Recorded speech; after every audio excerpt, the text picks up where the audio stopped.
El refugio no era solo una cafetería, era un santuario en medio del concreto y la prisa de Coral Gables.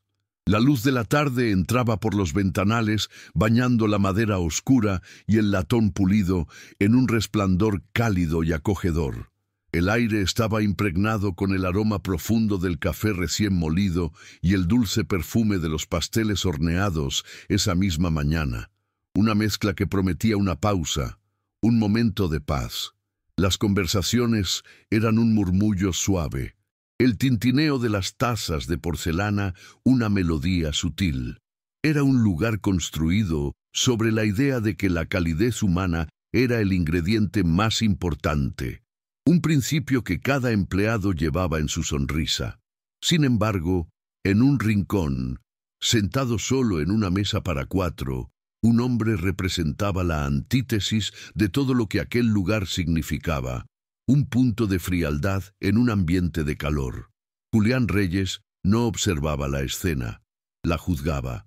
Su traje italiano, de un gris tan oscuro que parecía absorber la luz, no tenía una sola arruga. El reloj en su muñeca valía más que el salario anual de cualquiera de los empleados que se movían a su alrededor con una eficiencia silenciosa. Su rostro, marcado por una impaciencia crónica, estaba fijo en la pantalla de su teléfono, pero sus sentidos estaban alerta, buscando cualquier imperfección, cualquier excusa para confirmar su visión del mundo. Un lugar lleno de incompetentes. No había venido por el café, que consideraba mediocre, ni por el ambiente, que le parecía pretencioso. Estaba allí para cerrar un trato, y la espera lo irritaba profundamente. Cada minuto que pasaba era un insulto a su poder, una afrenta a su tiempo, que él medía no en segundos, sino en miles de dólares. El momento exacto fue una coreografía torpe del azar. Clara, una joven mesera que llevaba apenas 2 semanas en el trabajo, se acercó con su pedido. Nerviosa bajo la mirada gélida de Julián, un cliente que se levantaba bruscamente de la mesa contigua la rozó, desequilibrándola por una fracción de segundo. Fue suficiente. La taza de café se inclinó y un chorro oscuro y caliente se derramó sobre la manga inmaculada de la camisa de diseñador de Julián. El silencio que siguió fue denso, pesado. Luego, la voz de Julián cortó el aire como un cuchillo. ¿Eres estúpida o simplemente inútil? ¿Sabes cuánto cuesta esta camisa? Cuesta más de lo que ganarás en un mes. Las palabras cayeron sobre la joven como piedras, y ella se quedó paralizada, con el rostro pálido y los ojos llenos de lágrimas, incapaz de articular una disculpa. Fue entonces cuando Sofía se acercó. Se movió con una calma que contrastaba violentamente con la tensión del momento. Se paró entre Julián y la humillada Clara, colocando una mano protectora en el hombro de su colega. Su voz, aunque suave, tenía un filo de acero. «Señor, fue un accidente. No hay necesidad de hablarle así a nadie». Julián la miró de arriba abajo, su rostro una máscara de incredulidad y desprecio. ¿Una simple mesera se atrevía a desafiarlo? «Apártate y trae a tu gerente. Voy a asegurarme de que esta incompetente no vuelva a servir ni un vaso de agua en su vida». La frialdad con la que pronunció cada palabra era escalofriante. Es en momentos así, cuando la arrogancia intenta aplastar la dignidad, que uno se da cuenta de la importancia de alzar la voz. Si crees que estas historias de coraje silencioso deben ser escuchadas, tu suscripción nos ayuda a seguir compartiéndolas. Sofía observó a Julián marcharse, su figura rígida desapareciendo entre la multitud de la acera. No sintió triunfo, solo un profundo cansancio y una tristeza por la amargura que envenenaba a aquel hombre. A su lado, Clara seguía temblando, las lágrimas silenciosas trazando caminos en su rostro. Mateo, su padre, se acercó y la rodeó con un brazo, su mirada pasando de la preocupación por su empleada a un orgullo silencioso por su hija. «Hiciste lo correcto, mi amor», le susurró, «pero hombres como él no olvidan. construyen sus imperios sobre rencores. Sofía asintió, sabiendo que la tormenta apenas comenzaba. La calma del refugio se había roto, y el eco de la humillación de Julián prometía un contraataque. Ella no había buscado un enemigo, solo había defendido la dignidad, sin saber que para algunos ese era el mayor de los insultos. Esa noche, Julián no durmió. En la soledad estéril de su penthouse con vistas a la bahía de Biscayne, la rabia era una bestia enjaulada. La imagen de Sofía, serena y desafiante, se repetía en su mente. No era la humillación del café derramado lo que lo consumía, sino la insolencia de su calma, la forma en que ella lo había despojado de su poder con una simple frase. Para él, el mundo era una jerarquía clara, y ella la había violado. Decidió que no bastaba con despedir a una empleada. Tenía que destruir el lugar que le había dado a ella la audacia de enfrentarlo. Tenía que pulverizar ese santuario de calidez y demostrar que sus valores eran una fachada frágil, incapaz de resistir la presión de su mundo, el mundo real donde solo la fuerza importaba. La primera ofensiva fue digital, silenciosa y letal. A la mañana siguiente, las páginas de reseñas de El Refugio fueron inundadas por una avalancha de críticas de una estrella. Cuentas anónimas, creadas en cuestión de horas, describían un lugar sucio, con personal grosero y precios abusivos. Hablaban de un café quemado y pasteles rancios. Cada palabra era una mentira calculada, un veneno diseñado para atacar el alma del negocio, su reputación. Sofía y Mateo leían los comentarios con el corazón encogido, viendo cómo años de trabajo y dedicación eran manchados por una malicia orquestada. Es en estas batallas silenciosas, donde la decencia se enfrenta al poder, que las historias más importantes se escriben. Si sientes que estas voces merecen ser amplificadas, tu suscripción nos da la fuerza para seguir narrando. Este impulso destructivo de Julián no nació en el vacío. Se forjó 20 años atrás, en un pequeño garaje en Hialeah, donde, junto a su mejor amigo, había creado el software que sería la base de su fortuna. Julián era el visionario, su amigo el técnico. Confiaba en él ciegamente, hasta el día en que descubrió que su socio había registrado la patente a su nombre y vendido la empresa a sus espaldas, dejándolo con nada más que una lección brutal. La confianza es para los tontos, y la amabilidad es una invitación a la traición. Esa herida nunca cerró. Se convirtió en la armadura de cinismo que ahora llevaba.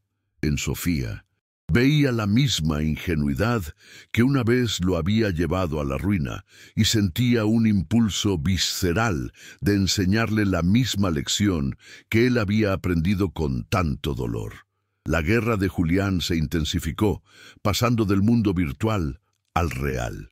Hizo una llamada a un viejo contacto en la junta directiva de Café Supremo, el principal proveedor de granos del refugio. No necesitó amenazas, solo un recordatorio sutil de los lucrativos contratos que sus empresas tenían con ellos. Al día siguiente, Mateo recibió una llamada.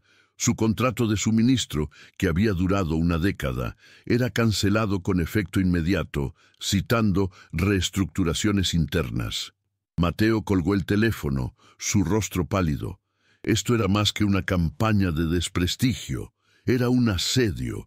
Julián estaba cortando sus líneas de vida, asfixiándolos lentamente, demostrando que su influencia podía desmantelar su mundo pieza por pieza sin que él tuviera que poner un pie de nuevo en la cafetería. Sin embargo, Julián había subestimado a Sofía. Ella no se doblegó ante el pánico. Al contrario, vio en la crisis una oportunidad. Durante días se dedicó a investigar pequeños productores de café locales en la zona de Homestead y el sur de Florida, fincas familiares que eran ignoradas por los grandes distribuidores. Condujo su viejo auto por caminos de tierra, habló con los agricultores, caminó por sus cultivos y escuchó sus historias. No negoció con la arrogancia del poder, sino con el respeto de quien entiende el valor del trabajo artesanal. Encontró un café excepcional, con un aroma a tierra y promesa, y forjó nuevas alianzas basadas no en contratos fríos, sino en la confianza mutua y una pasión compartida por la calidad. Desde su oficina de cristal, Julián seguía la actividad del refugio en redes sociales, esperando ver señales de rendición, pero lo que vio lo desconcertó. En lugar de quejas o disculpas, vio fotos de Sofía sonriendo junto a un agricultor de rostro curtido por el sol, sosteniendo granos de café recién tostados. Leyó publicaciones que anunciaban con orgullo su nueva mezcla de la comunidad, elaborada con granos de origen local. Vio a los clientes leales elogiando el nuevo sabor, más rico y auténtico. La imagen de la resiliencia de Sofía, de su capacidad para convertir un ataque en una oportunidad, se clavó en su mente. Era una fuerza que no entendía, una que su dinero no parecía poder comprar ni destruir. A veces, el primer paso hacia la redención no es un acto de bondad, sino una duda incómoda sobre las propias certezas. Contar cómo una persona encuentra su camino de regreso es un privilegio, y tu apoyo al suscribirte nos permite seguir haciéndolo. A pesar de la valentía de Sofía, la realidad financiera era implacable. Los nuevos proveedores eran más caros y la campaña de difamación había ahuyentado a los turistas y a los clientes ocasionales. Una noche, Sofía encontró a su padre en la pequeña oficina de la trastienda, con la cabeza entre las manos, mirando una pila de facturas. Las ganancias habían caído casi un 40%. «No sé si podremos aguantar otro mes así, hija», admitió Mateo, su voz quebrada por el peso de la preocupación. Por primera vez, Sofía sintió una punzada de miedo real. No se trataba solo de un negocio. Era el sueño de su padre, el legado de su familia, el sustento de una docena de empleados que dependían de ellos. La injusticia de la situación era abrumadora. La obsesión de Julián crecía con cada señal de resistencia. Se encontró conduciendo por Coral Gables por la noche, solo para pasar por delante de la cafetería. Se estacionaba al otro lado de la calle, en la oscuridad de su sedán de lujo, y observaba. Veía las luces encendidas hasta tarde, a Sofía y a su padre barriendo el suelo, limpiando las mesas, preparando todo para el día siguiente. Veía su cansancio, pero también los veía juntos, apoyándose mutuamente con un gesto, una sonrisa agotada. Y luego volvía a su apartamento silencioso y vacío, donde el único sonido era el zumbido del aire acondicionado. La calidez que emanaba de esa pequeña cafetería hacía que su propio mundo pareciera increíblemente frío y solitro, un contraste que lo enfurecía y, en un rincón oscuro de su alma, le provocaba una envidia que no se atrevía a nombrar. Lo que Julián no había previsto era el poder de la comunidad que el refugio había construido. Los clientes habituales, los que conocían a Mateo y a Sofía por su nombre, no creyeron las reseñas falsas. Vieron el ataque por lo que era, un acto de malicia, y respondieron. Crearon un hashtag, Somos el Refugio, que se extendió por las redes sociales locales. Organizaron un cash mob, un día en el que cientos de personas acudieron en masa a la cafetería para comprar café y pasteles, llenando el local de vida y desafiando la campaña de odio. La respuesta fue un testimonio del capital más valioso de la cafetería, el afecto genuino que habían sembrado en su comunidad durante años. Esta demostración de lealtad fue la afrenta final para Julián. Si no podía quebrar su espíritu, entonces les arrebataría el suelo bajo sus pies. Usando una de sus corporaciones fantasma, investigó la propiedad del edificio. Descubrió que pertenecía a un fondo de inversión de otra ciudad, para quienes el local era solo una línea más en una hoja de cálculo. Hizo una oferta muy por encima del valor de mercado, una cifra que sabía que no podrían rechazar. No hubo negociación. Fue un acto de poder puro y brutal. Una semana después, firmó los papeles. Era el dueño del edificio. El refugio ahora estaba en sus manos, y él tenía el poder de echarlos a la calle. La carta llegó en un sobre oficial una mañana de martes. Era un aviso de desalojo. Tenían 30 días para abandonar el local que había sido su vida durante 15 años. Sofía leyó el documento, sus manos temblando ligeramente. Vio el nombre de la corporación compradora, una entidad sin rostro, pero ella sabía exactamente quién estaba detrás. Miró a su padre, que se había sentado pesadamente en una de las sillas. Su rostro, una máscara de derrota. El aire pareció salir de la habitación. Por un momento, el silencio fue total, roto solo por el murmullo lejano de la máquina de café. Era el golpe de gracia, el movimiento final de un juego cruel. Parecía que la amargura de un hombre finalmente había logrado apagar la luz del refugio. Pero la derrota no era el estilo de Sofía. En lugar de empacar, pasó los siguientes días hablando con cada empleado, con cada cliente leal, escuchando sus historias y absorbiendo la fuerza de la comunidad que su padre había construido. Con una calma que desmentía la tormenta en su interior, llamó a Julián Reyes. No suplicó ni negoció. Simplemente le informó que el refugio celebraría una última jornada de puertas abiertas al final del mes, una despedida para la comunidad, y que él, como nuevo propietario, estaba invitado a presenciar lo que estaba a punto de destruir. La invitación era un guante arrojado, un acto de desafío silencioso que Julián, intrigado por su audacia, no pudo rechazar. Quería verla rota, admitiendo su fracaso. Quería saborear su victoria en persona, en el corazón mismo del territorio enemigo. El día de la despedida, Julián entró en el refugio. El lugar estaba lleno, no de tristeza, sino de una vibrante celebración de la vida. La gente reía, compartía recuerdos y abrazaba a Mateo y a Sofía. Ignorando a la multitud, se dirigió directamente al mostrador donde ella estaba sirviendo. Con una sonrisa gélida, señaló un pequeño pastel en la vitrina, uno de los nuevos productos de sus proveedores locales. «Dame uno de esos. Quiero probar el sabor del fracaso», dijo, su voz goteando desprecio.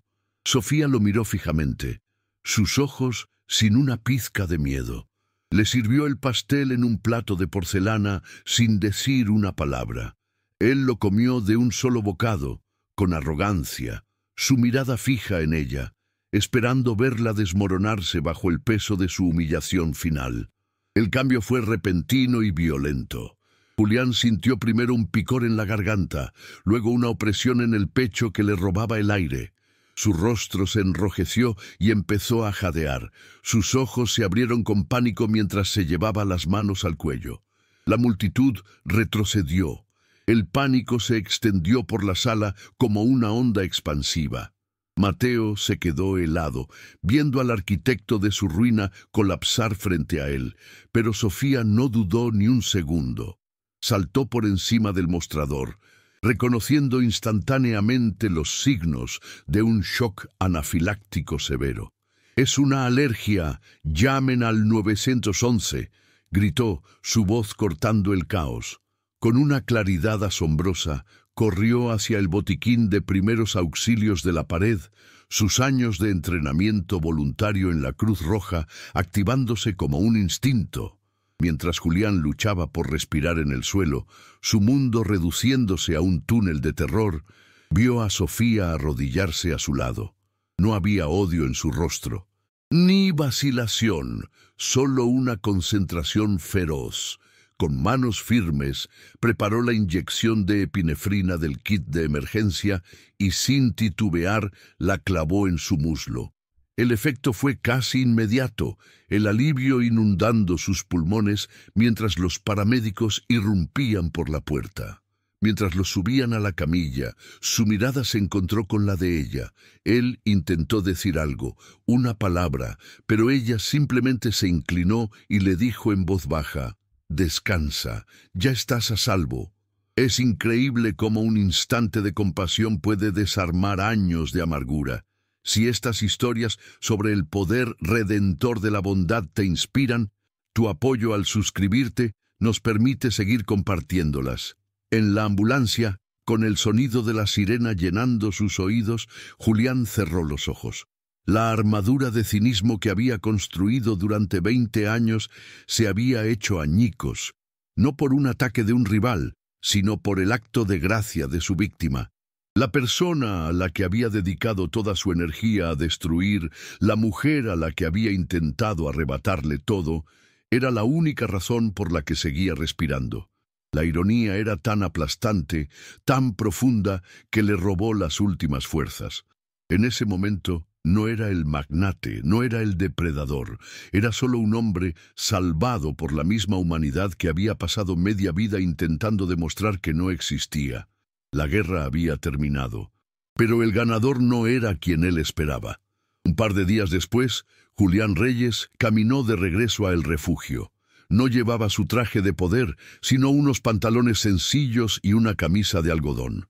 La cafetería estaba vacía, en silencio, con cajas a medio empacar en un rincón. Encontró a Sofía y a Mateo sentados en una de las mesas, el peso del desalojo visible en sus rostros. Se detuvo frente a ellos, despojado de toda su arrogancia. «No hay palabras para expresar cuánto lo siento», dijo, su voz ronca, desconocida para sí mismo. No ofreció excusas, solo la verdad desnuda de su soledad, de la amargura que lo había carcomido durante 20 años y de cómo la compasión inmerecida de ella le había mostrado un camino de salida. No pidió perdón, pues sentía que no lo merecía, pero en el silencio que siguió, Sofía vio en sus ojos no a un magnate, sino a un hombre roto que buscaba cómo empezar a repararse. La disculpa no se quedó en el aire. A la mañana siguiente, el aviso de desalojo fue formalmente anulado, pero Julián sabía que eso no era suficiente. Se reunió de nuevo con ellos, esta vez con una propuesta que los dejó sin palabras. Quería invertir en El Refugio, no para controlarlo, sino para ayudarlo a crecer. Usó su vasta red de contactos para establecer una cadena de suministro directa con cooperativas de café en Colombia, garantizando precios justos para los agricultores y una calidad excepcional para la cafetería. Además, anunció la creación de la Fundación Morales Reyes, una organización sin fines de lucro dedicada a ofrecer becas educativas y programas de salud mental para los trabajadores de la industria de servicios en Miami. Su fortuna, antes un arma de destrucción, se convirtió en una herramienta para construir un mundo un poco más justo, empezando por la esquina que había intentado demoler. La transformación de Julián y la resurrección de El Refugio se convirtieron en una historia inspiradora que resonó en toda la ciudad. Su cambio no fue silencioso. Habló abiertamente de su pasado, convirtiéndose en un defensor inesperado del liderazgo ético y el capitalismo compasivo. Su alianza con Sofía se convirtió en un modelo de colaboración basado en el respeto mutuo, demostrando que la fuerza y la amabilidad no eran opuestas, sino dos caras de la misma moneda del verdadero poder. La historia de un hombre salvado de sí mismo por un acto de gracia se convirtió en un faro. Es un recordatorio de que la redención es posible y que las segundas oportunidades pueden cambiar el mundo. Si crees que estas narrativas de esperanza deben ser escuchadas, tu apoyo al suscribirte nos permite seguir compartiendo la prueba de que la bondad es la mejor inversión. 2 años después, en la inauguración de la 5ª sucursal del Refugio, en un reluciente edificio de Brickell, el ambiente era de celebración.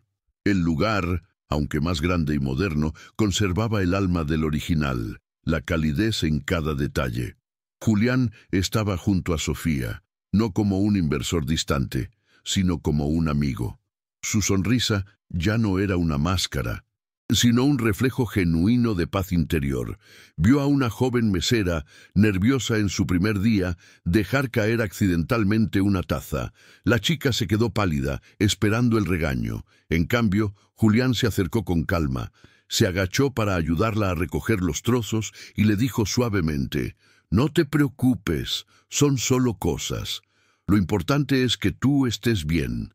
En ese pequeño gesto, en esa simple frase, residía la totalidad de su viaje. El hombre que una vez valoró una camisa por encima de una persona, ahora había encontrado su verdadero valor en el acto de levantar a otros.